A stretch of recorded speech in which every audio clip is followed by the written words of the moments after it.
Crypto और NFT अनियंत्रित हैं और इनके साथ अत्यधिक जोखिम जुड़ा हो सकता है। संभव है कि इस प्रकार के लेन देन से हुए किसी भी नुकसान के लिए कोई विनियामक सहायता उपलब्ध न हो। किसी भी सूचना के लिए support@coinswitch.co पे संपर्क करें। Hello and welcome to a special edition of price analysis. मैं हूं अंकित। हम कॉइनस्विच के एचक्यू में हैं बैंगलोर में, और ये एक अलग एपिसोड है। अलग इसलिए क्योंकि हमारे जो रेजिडेंट गुरु हैं तमाम क्रिप्टो चीजों के बारे में, पार्थ चतुर्वेदी यहाँ पे ऑफिस में आ चुके हैं। Hey Parth, how's it going? Bangalore treating you good? Yeah, the weather's pretty cool यार. Like I thought कि थोड़ा यहाँ पे गर्मी होगा, but Bangalore में ठंड. गर्मी तो भाई साहब क्रिप्टो मार्केट में मची हुई है लगभग पिछले 2 हफ्तों से, which is why I said ये स्पेशल एपिसोड है। क्योंकि जो एक बुल रन पिछले 15 दिनों से 20 दिनों से हम देख रहे हैं, इनफैक्ट जब से 2023 ये कैलेंडर डेट चेंज हो गई है, बीटीसी में अभी के अभी देख रहा था, और ये हम रिकॉर्ड कर रहे हैं 18 जनवरी को जब भी आप देखेंगे प्लीज कॉइनस्विच ऐप खोलिएगा और लेटेस्ट प्राइस चेक कीजिएगा। पिछले हफ्ते में 1 वीक चार्ट में लगभग 21.4% इजाफा हुआ है बिटकॉइन की कीमत में। And in fact let's just take a look at this video जो मेरी कॉलीग अरुणिमा ने बनाया, जहां पे वो बता रही है कि कितना इजाफा हुआ है टॉप क्रिएट कॉइन्स में। ये क्रिप्टो मार्केट में क्या हो रहा है? मार्केट है हरा भरा कबाब जैसा ग्रीन। देखते हैं पिछले एक हफ्ते में टॉप कॉइन्स में कैसी प्राइस रैली रही है। एज ऑफ 16 जैन लगभग 2:30 PM BTC 18.86%, Ethereum 17.26%, Matic 13.22%, ADA 7.2%, Doge 8.87%, Binance BNB 6.96%, XRP 7.8% and DOT 18.28%. Okay, so Parth, that's exactly the reason हम आपके साथ बात कर रहे हैं। सबसे पहले तो ये बताइए कि ये क्यों हो रहा है? मतलब बेयर मार्केट चल रहा था, पूरा का पूरा मार्केट 2022 के सेकेंड हाफ में फुल डाउन था, अचानक से अब क्यों हो गया है? So there are two reasons behind this. पहला सबसे important है कि we have to understand the macro. कि मैक्रो में क्या हो रहा है, उसकी वजह से कैसे क्रिप्टो इफेक्ट होता है। मैक्रो मतलब एनवायरमेंटल क्या क्या हो रहा है? Yes, like the global economy. तो ग्लोबल इकोनॉमी में बड़ा चेंज आया है कि इन्फ्लेशन इज स्टार्टेड पीकिंग। जो लेटेस्ट नंबर्स आए हैं यूएस में, दे से दैट वहाँ पे month on month inflation finally started falling. तो बेसिकली इकोनॉमिस्ट आर सेइंग कि ये पीक अब आ चुका है, और इसकी वजह से फेड जो इंटरेस्ट रेट्स बहुत अग्रेसिवली बढ़ा रही थी, हो सकता है अगली मीटिंग में अब उतने अग्रेसिवली ना बढ़ाए। एक सेकंड, थोड़ा ये आपको और समझाना पड़ेगा। अमेरिका में द कॉस्ट ऑफ मनी जो ऊपर चढ़े जा रहा था क्योंकि इंटरेस्ट रेट बढ़ रहे थे, क्योंकि अमेरिका का इन्फ्लेशन दर बढ़ रहा था, राइट? उसका नेगेटिव इंपैक्ट वहां के स्टॉक मार्केट पे एंड तमाम ग्लोबल क्रिप्टो मार्केट पे पड़ा। It's a chicken and egg problem. जब इन्फ्लेशन बढ़ता है, उसको कम करने के लिए फेड इंटरेस्ट रेट बढ़ाती है ताकि इकोनॉमी स्लो हो जाए। इकोनॉमी स्लो होगी तो इन्फ्लेशन कम स्पीड से बढ़ेगा। जब फेड इंटरेस्ट रेट बढ़ाती है तो it is a safe bet कि आप केवल फेड के बॉन्ड्स खरीदो, आपको इतना हायर रेट मिलेगा। आप क्यों इक्विटी में पैसा लगाओ, या क्यों क्रिप्टो में, रिस्की एसेट्स में, या रिस्की एसेट्स में क्यों पैसा लगाओ? तो इसलिए वो जो सारा पैसा है, it goes back towards government treasuries, government bonds, और इक्विटी और रिस्क ऑन एसेट्स क्रिप्टो जैसे गिरते हैं। ओके, बट अब ये है कि इन्फ्लेशन अब पीक कर गया है, तो फेड उतनी तेजी से इंटरेस्ट रेट नहीं बढ़ाएगा, इसलिए अचानक से वो जो रिस्क एपेटाइट थी वो वापस इक्विटी मार्केट्स और क्रिप्टो दोनों में आई है। तो अगर आप देखेंगे S&P, नैस्डैक, ये दोनों भी काफी अच्छा परफॉर्म कर रहे हैं पिछले एज सून एज बेसिकली जब से साल बदला है। एकदम मार्केट का यू टर्न सा हो गया है, क्योंकि दिसंबर डेटा जो है उसके बुनियाद पे ये सेंटिमेंट थोड़ा चेंज हुआ है। सेकंड चीज जो क्रिप्टो स्पेसिफिक है वो है द FTX फॉलआउट।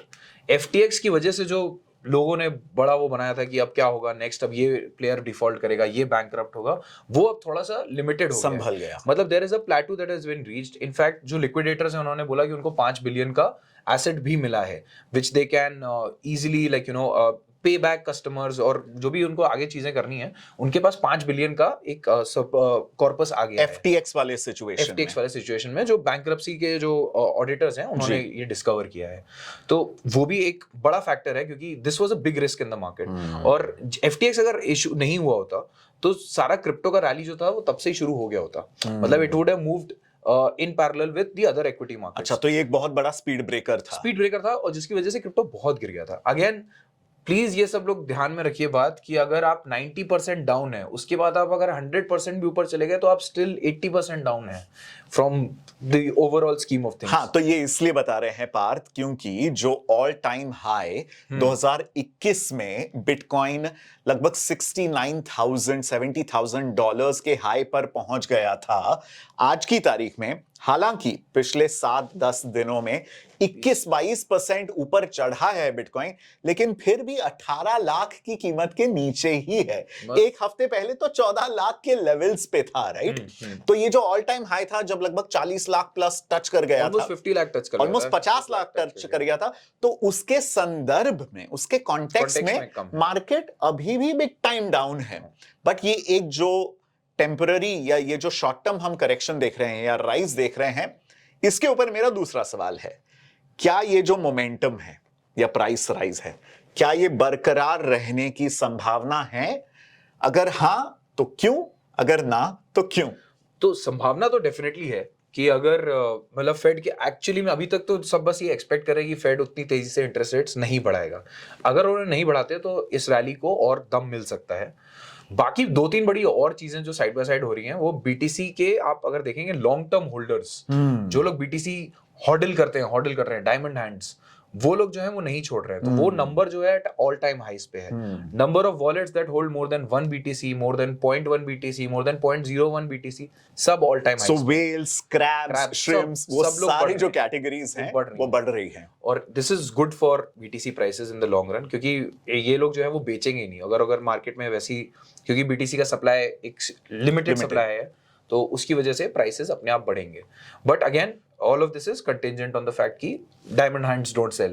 Okay. और दूसरा है मैक्रो इकोनॉमी, जो फेड का जो इफेक्ट चल ही रहा है वो तो जी, हम बात कर रहे हैं बीटीसी की, लेकिन इसी के साथ साथ जो ऑल्ट कॉइन्स है उसमें तो पिछले 2-1 हफ्तों में हम देख रहे हैं लगभग 100% के करीब किसी ऑल्ट कॉइन में हम राइज देख रहे हैं।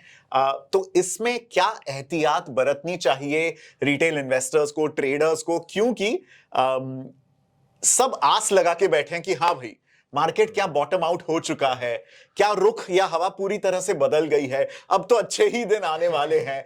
तो थोड़ा आप उसमें एहतियात क्या बताएंगे? मैं बोलूंगा कि अभी थोड़ा कॉशन के साथ ही देखें इसको, like don't take it as a like total trend reversal नहीं बोलेंगे, ऑल इज वेल नहीं बोल सकते अभी नहीं बोल सकते। मे बी फेड का एक बार मूवमेंट वगैरह देख लें, उसके बाद लाइक थिंग्स इंप्रूव। और बाकी ऑल्ट कॉइन्स की जो आप बात कर रहे हो उसका बहुत एक इजी पैरेलल्स है टू इक्विटी वर्ल्ड, कि बीटीसी को आप समझ लीजिए लार्ज कैप, बीटीसी जैसे मूव करता है बाकी सारे टोकन्स उसके साथ साथ ही मूव करते हैं। Very similar to like equity markets, जैसे लार्ज कैप अगर बढ़ता है तो स्मॉल कैप वगैरह उससे ज्यादा बढ़ते हैं, बट ऑपोजिट डायरेक्शन में भी उल्टा ही होता है। जब अगर वो गिरते हैं तो ऑल्ट कॉइन ज्यादा गिरते हैं कंपेयर टू बीटीसी।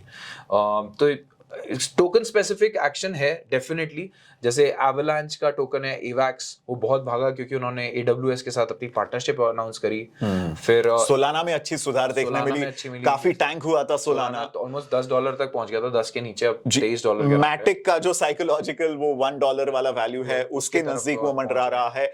माना डिसेंट्रलैंड वाले जो कॉइन है उनका मतलब बेसिकली लाइक थीम्स पे, लाइक टोकन स्पेसिफिक थीम्स पे देयर इज सम एक्शन जी। On a broader scale like BTC को सब लोग फॉलो करते हैं जी, और बीटीसी से ज्यादा जनरली वोलेटाइल होते हैं, लाइक ऑन बोथ डायरेक्शंस, ऊपर या नीचे। Okay, last question, because Parth is a very busy man and he has to go track the markets ताकि वो ये इंटेल हम तक और आप तक पहुंचा सके। इस करंट मार्केट कंडीशन में what will be your tip crypto निवेशकों के लिए और ट्रेडर्स के लिए? ट्रेडर्स यानी कि CoinSwitch Pro पे जो ट्रेड करना पसंद करते हैं, या फिर जो बाकी क्रिप्टो रिटेल निवेशक हैं? अगेन इस पे भी मैं हमेशा 2 तरीके से लोगों को डिवाइड कर देता हूँ। एक होते हैं इन्वेस्टर्स जो लॉन्ग टर्म व्यू के साथ आ रहे हैं, उनके लिए this is a great time to start accumulating. पूरा पैसा एक साथ लमसम मत डालिए, धीमे धीमे करके एवरेज आउट करिए अपने कॉस्ट को, क्योंकि we are seeing a trend, मतलब हो सकता है ये ट्रेंड रिवर्सल हो, तो this could be the beginning of the next wave, तो आप अच्छे प्राइसेस पे एंटर कर पाएंगे।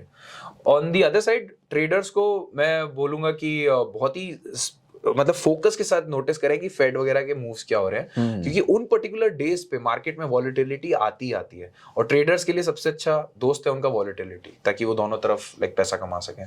So these would be the 2 advices. बाकी CoinSwitch प्रो यूज करिए ताकि आप आर्बिट्राज भी कर पाएं, like between 2-3 different order books. I think that is a great solution and people should use that a lot. Amazing. I love how all of us are trained in shilling our platform, but we genuinely believe in it और आपका फायदा हो उसकी बात करते हैं. Parth, thanks so much for all this intel worries at all. and wishing अच्छे दिन to all of us as well. Thanks so much for watching. अगर ये वीडियो पसंद आया आपको तो इसे लाइक कीजिए, शेयर कीजिए and don't forget to subscribe to CoinSwitch's YouTube channel. Crypto और एनएफटी अनियंत्रित हैं और इनके साथ अत्यधिक जोखिम जुड़ा हो सकता है. संभव है कि इस प्रकार के लेन देन से हुए किसी भी नुकसान के लिए कोई विनियामक सहायता उपलब्ध न हो. किसी भी सूचना के लिए support@coinswitch.co पे संपर्क करें.